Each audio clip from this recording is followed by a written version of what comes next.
തൃശൂർ ചന്ദ്രാപിന്നിയിൽ ദേശീയപാതയോരത്ത് യാത്രക്കാരുടെ കണ്ണഞ്ചിപ്പിക്കുന്ന കാഴ്ചയായി മാറുകയാണ് ദിനേശിന്റെ 10 മണി പൂന്തോട്ടം.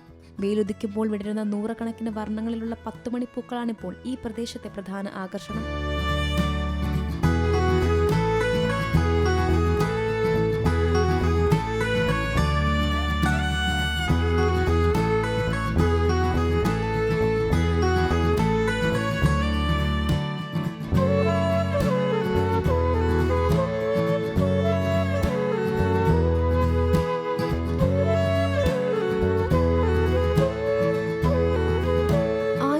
വർണ്ണക്കുടകൾ ചൂടി നിൽക്കുന്ന അപൂർവ ലോകമാണ് വിവിധങ്ങളായ പൂക്കൾ ചന്ദ്രാപിന്നിയിൽ ഒരുക്കുന്നത്.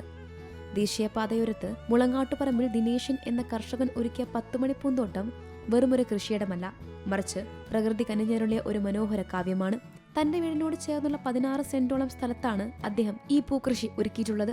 സാധാരണയായി കണ്ടുവരുന്ന 10 മണി പൂക്കൾക്ക് പുറമെ സിൻഡ്രല്ല, ജംബോ, പോട്ട്ലാക്ക തുടങ്ങി വിദേശ ഇനങ്ങളിൽപ്പെട്ട 200-ലധികം വൈവിധ്യമാർന്ന ചെടികൾ ഇവിടെയുണ്ട്. എൻ്റെ വീടിനോടനുബന്ധിച്ചായിരുന്നു ഞാൻ ആദ്യം കൃഷി ചെയ്ത് നടന്നത്. അതൊരു 36 സെന്റിൻ്റെ റോഡ് സൈഡായിരുന്നു. എൻ്റെ പ്ലാന്റ് ഈ ചെടി ഒരു 10 വെറൈറ്റിയോളം ഉണ്ടായിരുന്നുള്ളൂ. പിന്നീട് അത് ഞാൻ വിപുലീകരിച്ച് ഒരു 1 ഏക്കറിലേക്ക് ഇപ്പോൾ പുതിയ പ്ലാന്റുകൾ, പുതിയ സംരംഭങ്ങൾ സ്റ്റാർട്ട് ചെയ്തു. അത് നല്ല വിജയകരമായിട്ട് ഇപ്പോൾ സക്സസ് ആയിട്ട് പോകുന്നുണ്ട്. 150 വെറൈറ്റിയോളം ഉണ്ടാവും. എൻ്റെ കയ്യിൽ ഇപ്പോൾ 150 വെറൈറ്റി ഉണ്ട്. പല കളറിൽ, പല മോഡല്, മൾട്ടി കളറുകൾ, പല തരത്തിലുണ്ട്.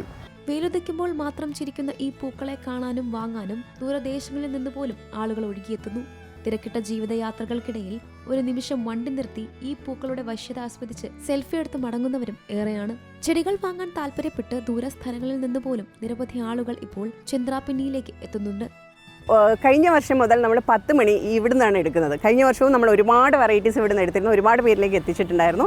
ഒരുപാട് പേർക്ക് ബിസിനസ് ചെയ്യാനുള്ള ഒരു മാർഗ്ഗനിർദ്ദേശം ഇതുവഴി കൊടുത്തിട്ടുണ്ടായിരുന്നു. പൂക്കൾക്ക് പുറമെ വിഷരഹിതമായ പച്ചക്കറികളും ഈ കൃഷിയിടത്തിലുണ്ട്. കൃഷിയോടുള്ള അഭിനിവേശവും കഠിനാധ്വാനവും ഒത്തുചേർന്നതിന്റെ ഉദാഹരണമാണ് ചന്ദ്രാപിന്നിയിലെ കാഴ്ച. സീ മലയാളം ന്യൂസ്, തൃശൂർ. ഏറ്റവും പുതിയ വാർത്തകളും വിശേഷങ്ങളും വിരൽ തുമ്പിലറിയാൻ സീ മലയാളം ന്യൂസ് എല്ലാ ഡിജിറ്റൽ പ്ലാറ്റ്ഫോമുകളിലും ലഭ്യം.